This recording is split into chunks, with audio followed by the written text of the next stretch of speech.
when a murder is discovered. Something really catastrophic has happened. Lives are torn apart.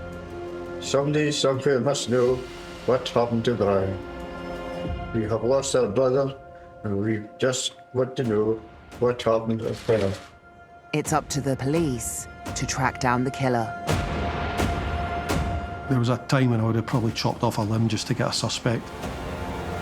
This was a huge investigation and a really difficult one for police because there was no real digital footprint. This was really, really old school. Meet the murder detectives, who reveal how they caught the killer. This was just a tragic story of a completely innocent, beloved community and family man who was cruelly killed for nothing more than a handful of cash. I asked how he was sure that Brian had been murdered, and he said, because it looks like a bear's clawed his head open.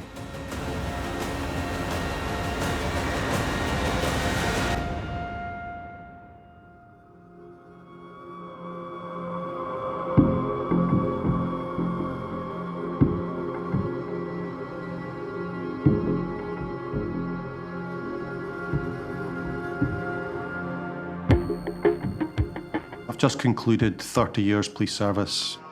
I like to sort of try to get to the bottom of problems and try to do the right thing by people. The most important people are the family.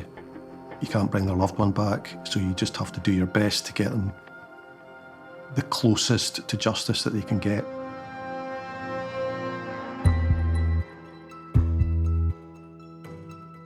It was just a beautiful, nice March evening. I was on night shift. I didn't think there was going to be really anything to do that night.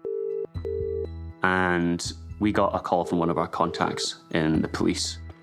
And they told us, you need to get out to Rothienorman pronto because something big is happening. When I arrived in Rothienorman, it's, quite a small village. I just thought, what on earth could have happened in a place as small as this?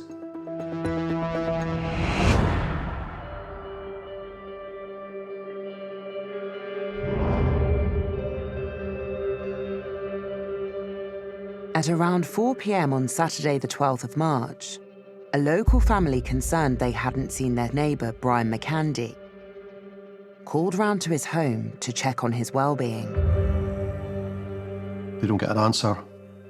His garage is unlocked, the radio's on, and they eventually look in a window and they see a bit of blood and they get a bit concerned that Brian's harmed within. So they phone the police. Officers forced entry to the front door. You had a lot of blood in the hallway, and then at the end of the hallway, Brian was behind that living room door. Word soon spread that Brian, a well-loved member of this small community, had been found dead. When I arrived in Rothienorman, there was no sign of any flashing blue lights, no streets taped off, nothing of the sort. And so I popped into local pub, and there was like a kind of air of concern around. And I went out and had a chat with some guys having a smoke outside. And they were telling me, it's this guy, Brian. I said, okay, so, any idea what's happened? They're like, no idea. But he's died. I'm thinking, okay, this is a really serious event happening here. My name's Gary Winter. 2016, I was the Deputy Senior Investigating Officer for the murder of Brian McKandie, which, without doubt, was the most difficult investigation I've ever undertaken. At that stage, the fire brigade have came out, smashed the living room window and got in safely to try to make sure that there wasn't any life-saving opportunities for Brian, which there wasn't. I found a house, a semi-detached cottage, and it had been taped off by police. There was a number of police vehicles there. The front door of the property had a big blue forensics tent outside of it, and numerous police officers and specialists were going in and out and around the property wearing the full-on white forensic gear. So at the time, I remember thinking, this is going to be a front page tomorrow. The front section and the vehicles were all taped off, obviously, and we'd put a tent up. So originally that white porch wasn't there, it was just a door on the wall. That window would have been Brian's bathroom window, and you had a tent up covering that area.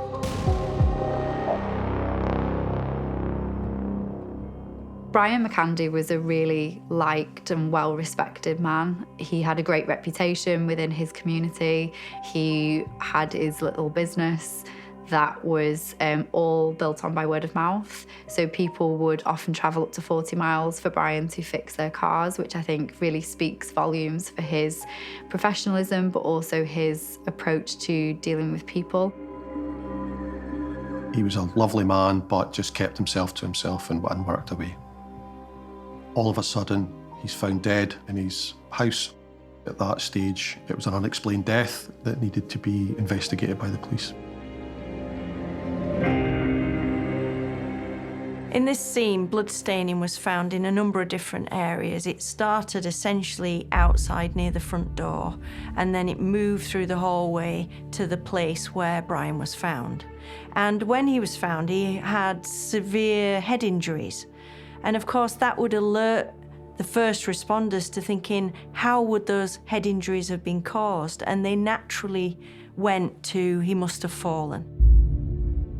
Brian was actually found with a snowdrop in his hand. So that, alongside the blood that was found outside, indicated that Brian was outside at some point, which is why the original officer thought that perhaps he'd fallen outside and then had tried to make his way back inside the cottage.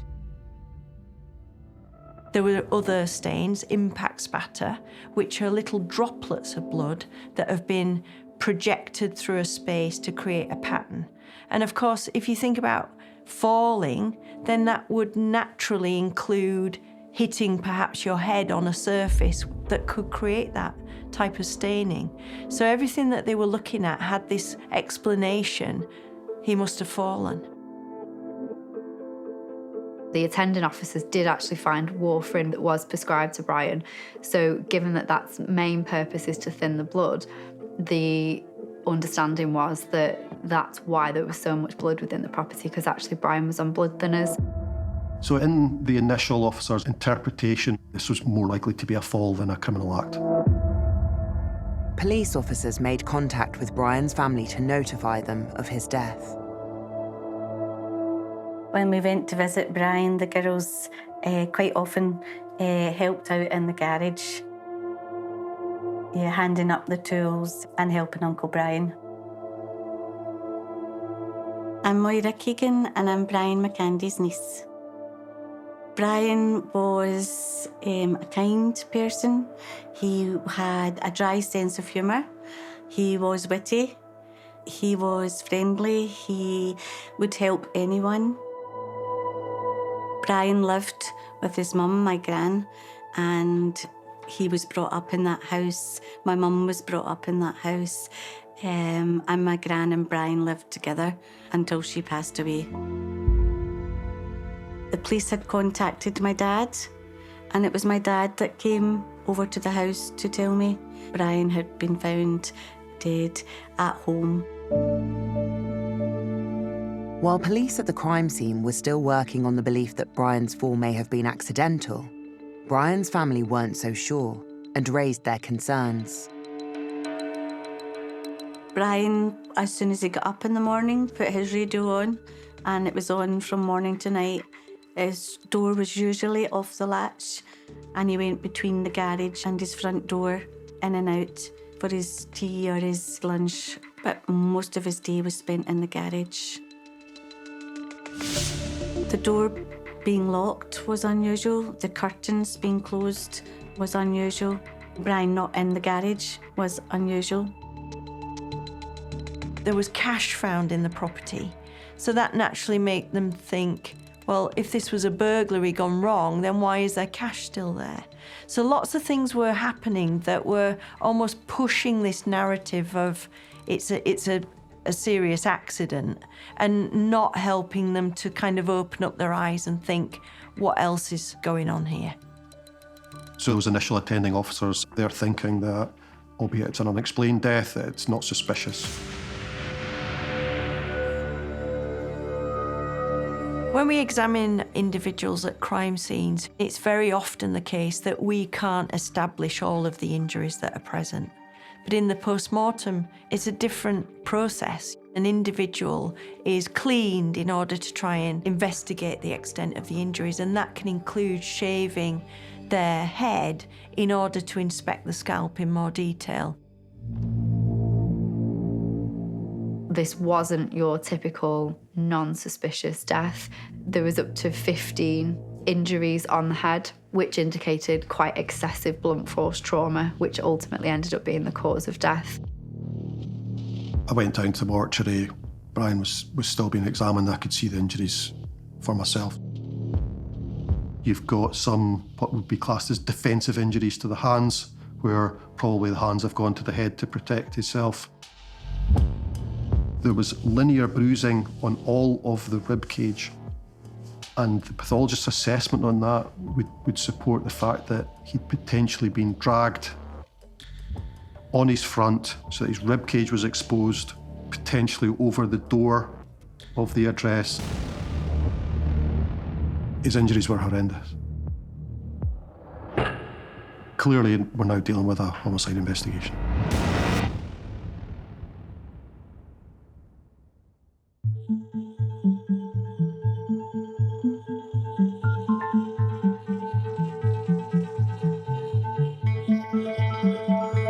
Police say a man found dead in his home in Aberdeenshire was subjected to a vicious, violent and brutal attack. 67-year-old Brian McKandie was discovered at his cottage near Rothienorman on Saturday, March the 12th. His death is now being treated as a murder. Once it had been declared a homicide, you're following a blood trail, you don't want to leave that a long period of time. We need to work out exactly what's happened to Brian so you can try and interpret who would have done that. We were really, really shocked because of the community around that area. He was so well known, he was very well liked, he was so helpful. It was disbelief. All the forensic activity that was going on made it a bit surreal. Brian's neighbours were the last to see him alive, and they would become key witnesses in the investigation. The neighbour was the last one to see Brian alive around 6 p.m. on the Friday night, which we now think's about an hour before he's murdered. So there's a 22-hour window between last sighting alive and found deceased in his address. The pathologist was able to determine from the contents of Brian's stomach that his last meal was on Friday, given the fact that it had not digested properly. The back of his head, which had had so many strikes across it, had effectively collapsed and shattered and left a hole about 12 centimetres by 9 centimetres in Brian's skull. The pathologist thought that the murder weapon was likely to be a pipe, could be a crowbar, could be any long linear metal object that you could have in a toolkit. That takes a certain physical strength. 15 blows to the head with an iron bar. That speaks to someone who is probably younger, fitter, and is able to enact that, quite severe level of violence.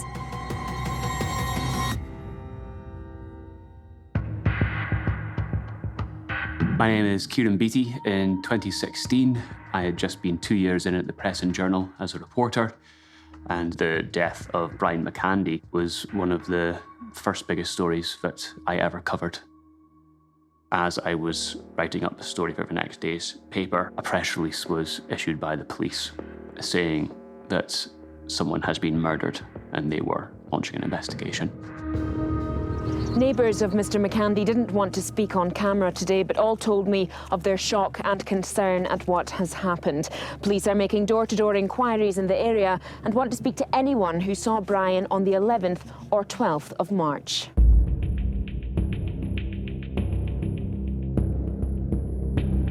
When I've arrived here, it's been weathered for 6 days. As we're here today, it's windy, it's probably going to rain, which could have certainly damaged what had been left deposited at the time of the murder. You've got people unknowingly, unwittingly moving things which might be significant evidence-wise. You've got people contaminating the scene unknowingly by just walking through it and not having that scene secured because it was deemed to be an accidental death. Now we're approaching that space with a crime scene mindset. We start with blood staining on the drain pipe with other spatter that has gone into the garden. There are snowdrops that are covered in spatter. This is impact spatter. This is created as a result of multiple blows having been delivered into a source of wet blood, which is, sadly, Brian's head. That then moves into the hallway where there's continued impact spatter and cast-off blood stains. Cast-off blood stains are created when a weapon of length is used to deliver blows, and during the production of those blows, blood droplets are flicked from that surface. What's become clear is the sequence of events. Brian's been initially assaulted outside his house, hit with a heavy metal object, knocked to the ground, and whilst he's on the ground, he's been struck repeatedly to the head, tried to protect himself with his hands. But then the assailant has taken Brian and dragged him in his front door, his welcome mat underneath him, causing the injuries to the lower rib cage, dragged him in, closed the door behind him, and then further assaulted him to the head, causing the blood pattern that is within inside the address. And then he's left him for dead.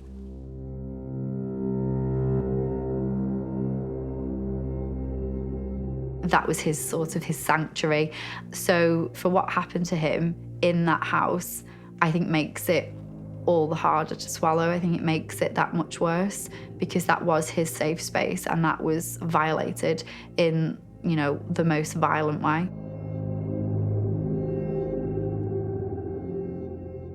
One of the first things to do was get a search team to try to find the murder weapon.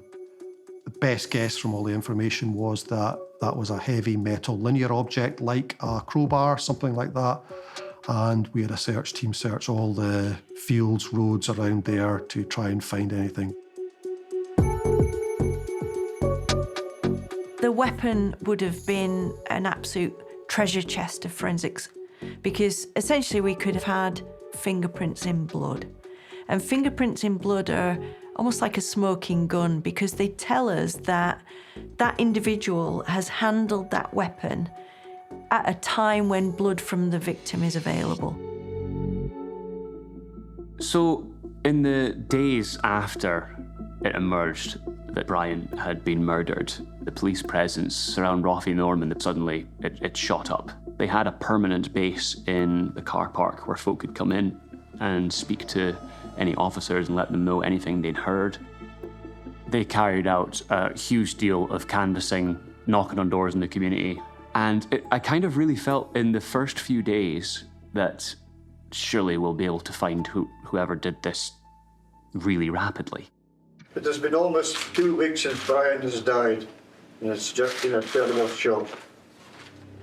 He was a 67-year-old man who lived alone, who worked hard as a self-employed mechanic, and was friendly to anyone who spoke to him. How could someone do this to him? We are finding this whole situation really hard to come to terms with.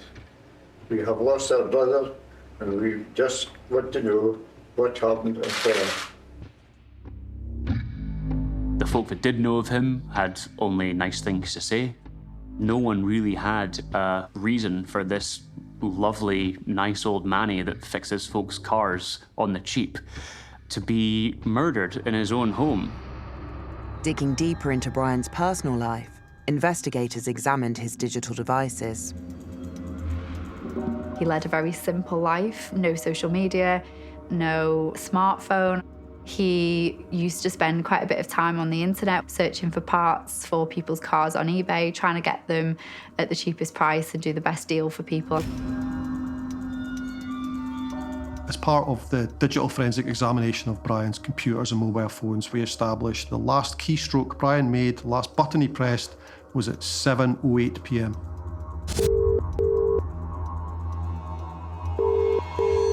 His neighbours had actually rung him at 9 p.m. or just before 9 p.m. and he hadn't answered. When the keystrokes had stopped on the computer to when he hadn't answered the phone by 9 o'clock, ultimately the police had determined that that was the time of death. So as you can see, having come out of the village of Rothienorman, you're in farmland, really rural areas, lots of windmills, lots of farms, but not massive, densely populated areas. You're in a really, really low crime area. Not an awful lot of people feel the need to have CCTV in their domestic dwellings. So what we ended up having to do is pick the extremities of the area, the villages that definitely do have CCTV, one being Inverurie, north end being Turriff, and at the sort of western extremity being the town of Huntly, and it was extremely limited. Police did manage to find CCTV of Brian McKandie in a bank just before he died.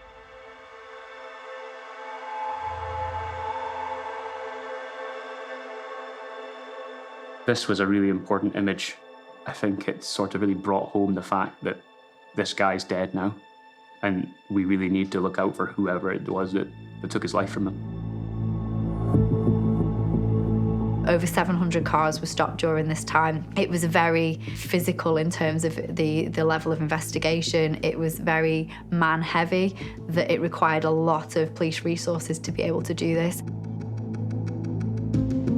Another big turning point early on in the investigation was the release of CCTV in the area of a maroon or burgundy car, which was of incredible interest to the police at the time. A member of the public that knows Brian believes they see a boxy burgundy estate-type car with a couple of roughish-looking individuals speaking to Brian potentially on the afternoon that he was murdered on Friday the 11th of March. That became quite significant to us and became the main focus of all our appeals. Whoever was the driver of this car might be the killer or know the killer themselves, and we really need to find them.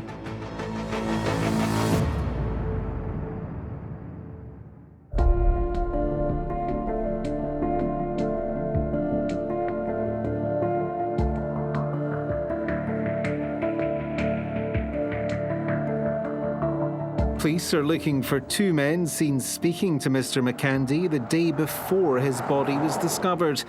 One was in his 50s and heavy set. The other was younger. They had a burgundy or maroon estate car, possibly a Saab or Volvo. We get a number of different people remembering a boxy burgundy estate car. 2, maybe 3 people are sure it's on the day of the murder, with a couple of relatively rough-looking individuals who had been in the area, but they were door-to-door salesmen. The police ruled them out as completely unrelated. So it really was, unfortunately, a red herring. But I just feel for the police thinking, have we just wasted loads of time here? Have we lost something crucial in this hunt for the killer? There's periods during an investigation where you don't get desperate, but you are really clutching at straws. You would give anything to have a lead.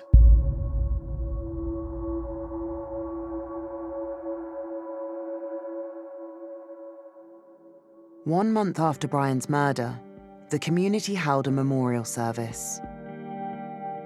There was about 200 people there.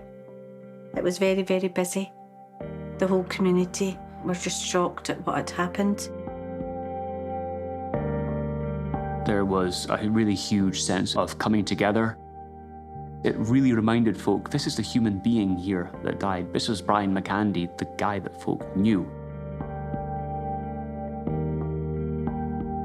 You see the photos that were put out of himself and his family members. He just looks like, you know, anyone's granda, basically.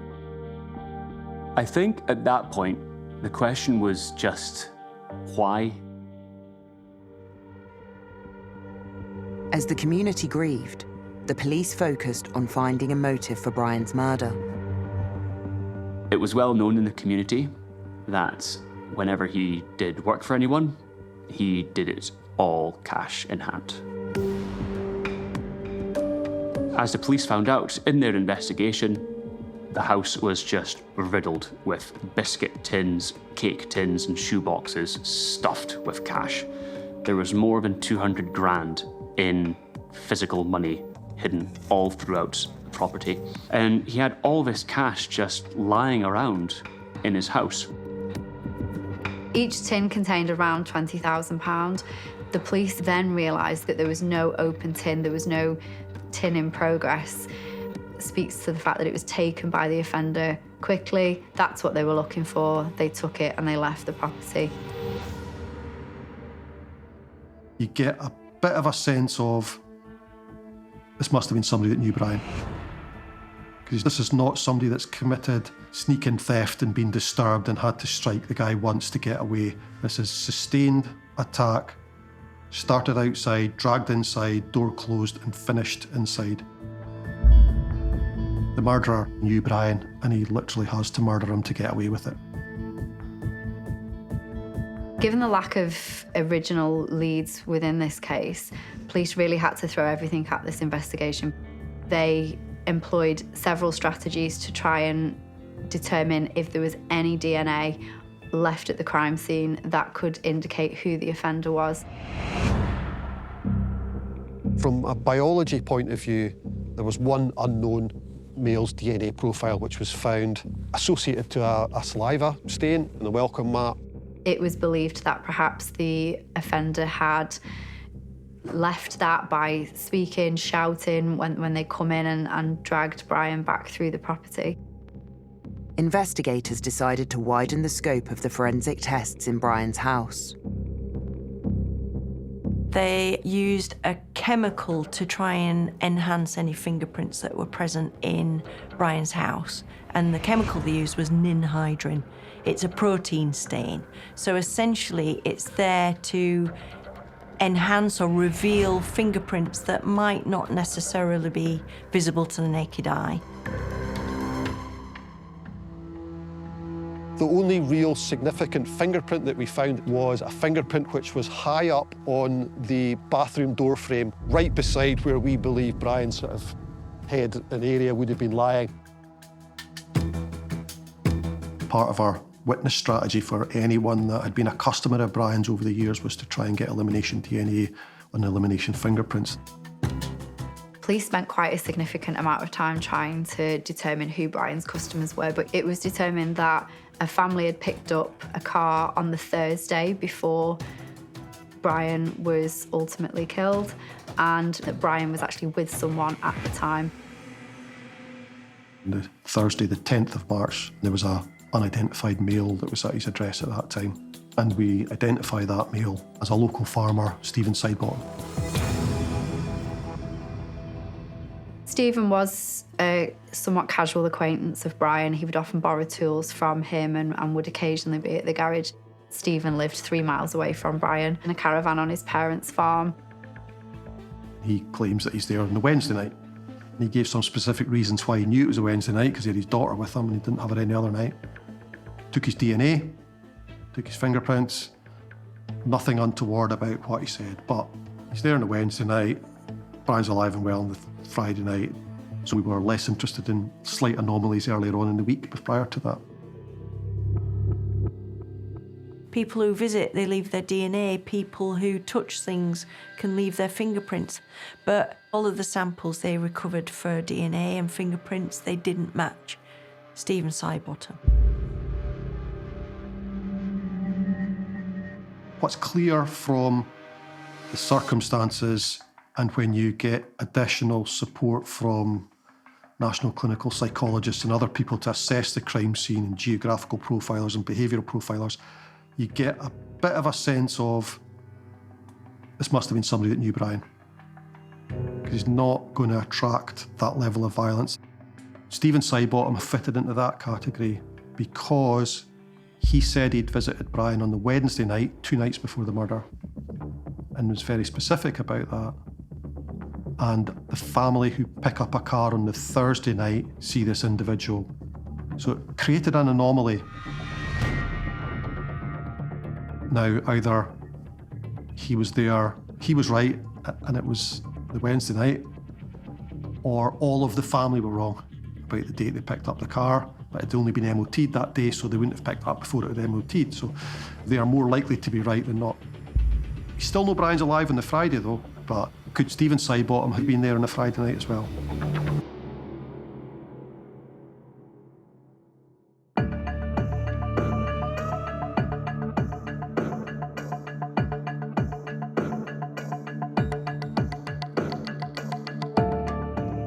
On the quiet streets of Rothienorman today, a visible police presence. 6 months on from the murder of Brian McKandie in his cottage only a few miles away.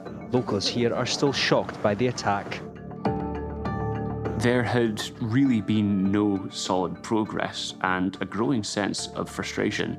Someone's been murdered and they've essentially gotten away with it, and the police have no potential leads.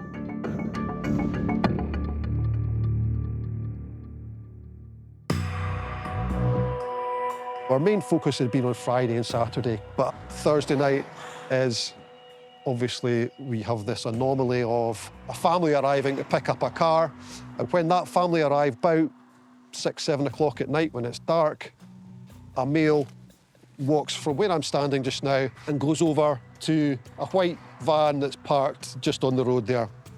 The family go in, see Brian, pay him for the repair of the car, and they drove away, leaving that male with Brian. Police had previously identified the male as local farmer Stephen Sidebottom, but he was insistent he was there on Wednesday, not Thursday.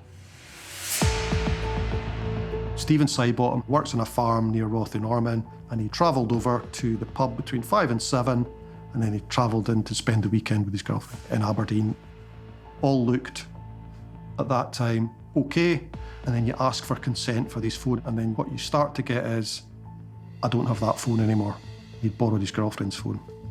But the people in the pub, they remembered him being in there between 5 and 7. His girlfriend lived in Aberdeen, which was at least 30 miles away from Brian's property. His girlfriend handed over the phone, and that's when they found messages on the phone to say that he would be late attending her house on the Friday. At about 7:05, a message was sent. He'd actually told police that he was already at his girlfriend's around 7 o'clock, which is the last time Brian had used his computer on the day that he died. Already, police were beginning to see that things didn't add up here. Police spoke to his girlfriend, who was a student nurse in Aberdeen, and it had recently been her birthday around the time that Brian was killed. Police determined that Stephen had suddenly spent thousands of pounds on her birthday just after Brian's death. Stephen Sidebottom was incredibly financially poor. He was given an allowance for working on the farm. He had a child, and once you took the child maintenance off that allowance, he ended up with a disposable income per month of £40. Things that Stephen bought included a car for his girlfriend, a dog, a tattoo, a laptop, a tablet. All of these things were purchased in very, very quick succession. Questions were then raised about, well, where on earth could all of this money come from? What becomes really key is the guy is of increasing interest to us. He tries to distance himself from involvement. He's very specific about where he was around 7 p.m. We've never declared the time of the murder publicly. Now in possession of the phone Stephen Sidebottom was using, police were able to track his movements on the day of Brian's murder. Stephen's phone sent the message to say, I am going to be late, to his girlfriend about 7:12 p.m. on Friday, 11th of March. His account of the day of the murder is he worked on the farm until 5 o'clock. He travelled to 5A to the pub between 5 and 7 o'clock. He was there. And then at 7 o'clock, he drove down to Aberdeen.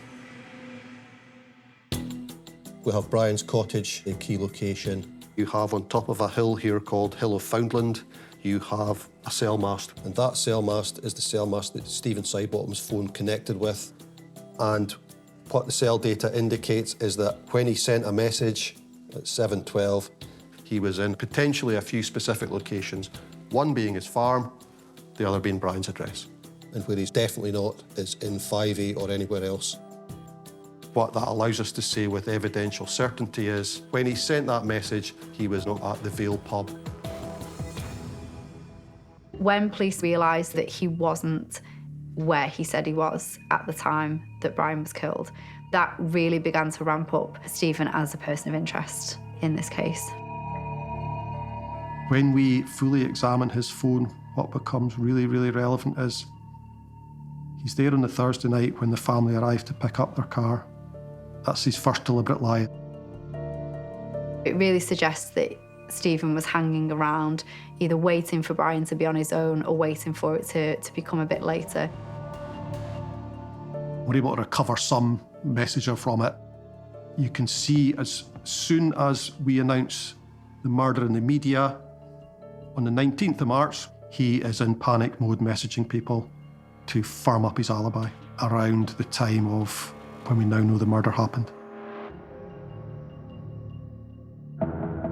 Even though the police were building a strong case against Stephen, this was all still at this point circumstantial. So although he'd been found to be lying to police, his alibi didn't check out, and he suddenly was in possession of quite a significant amount of money, there was nothing to forensically link Stephen to Brian's murder. Keen to lock down their killer, investigators ran an extensive search to discover who had left the fingerprint and DNA evidence at the crime scene. The fingerprint is identified many, many months later, and that had been a joiner who had fitted new windows to Brian 3 years prior to that. And we're assuming it's left such a good fingerprint because he's had some sort of residue or putty on his finger that's left a good print, and he's eliminated. They never managed to track who that DNA on the doormat belonged to. It was determined that it was perhaps just the delivery driver who Brian had opened the door to at some point, and they'd left their DNA marker there. Extensive searches went on throughout all the roads to see if somebody had chucked a weapon out of in a field for miles and miles and miles, and ultimately we never found the murder weapon. So it's still a circumstantial case, and they're always more difficult to get the go-ahead for.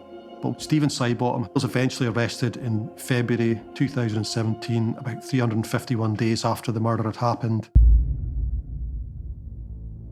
All of a sudden, an email comes through from the police saying a man has been charged in relation to the death of Brian McKandie.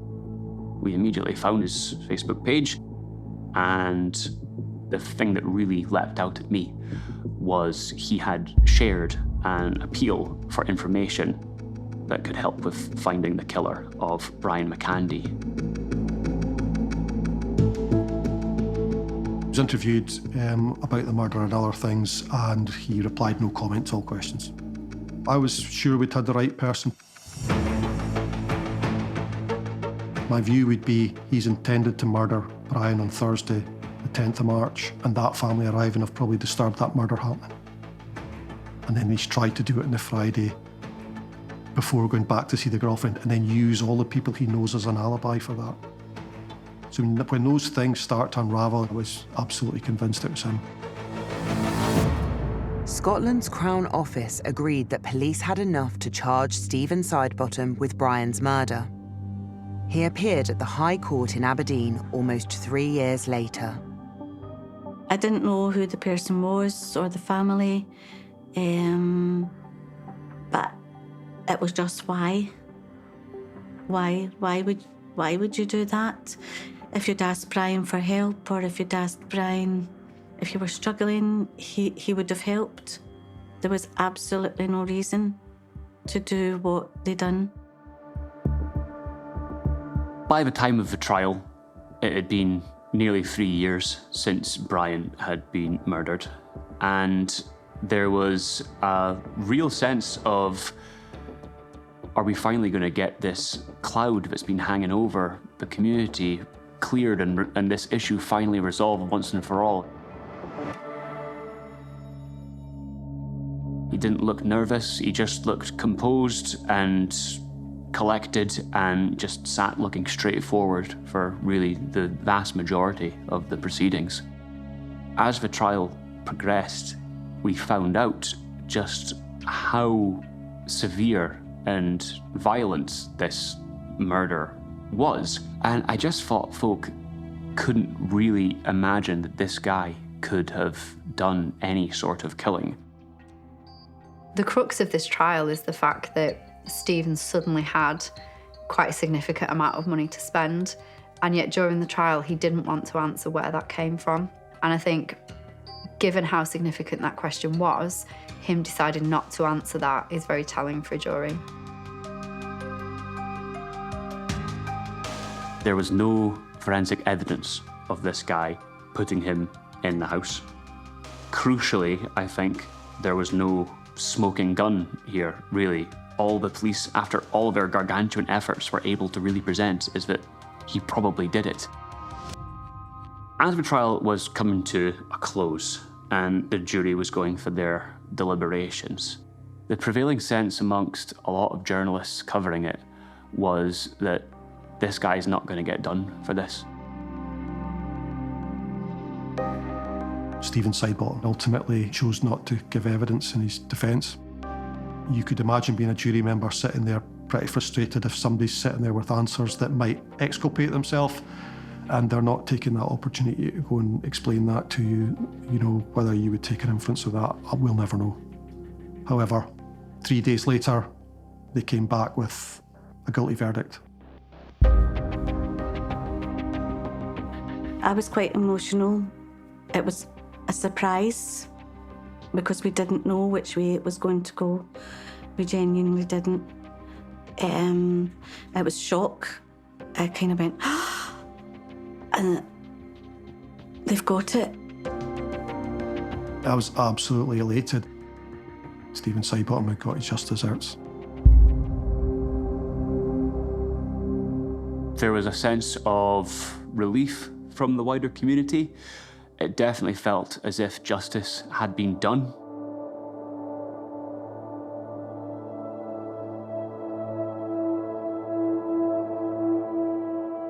There definitely is positive and happy memories of Brian. He was also known as Uncle Brian to my 2 daughters. Just miss his whole personality. Him being in his little cottage and working in the garage on his cars. Just a plain man, not dressy, not showy. Yeah. I think about the murder quite a lot because it's a route I take when I'm going to visit family. So I kind of go past it all, and I'm occasionally in touch with the family as well, even in retirement. One of the triggers for me is the start of March, is when snowdrops come out. Now every time I see them, I remember Brian's murder.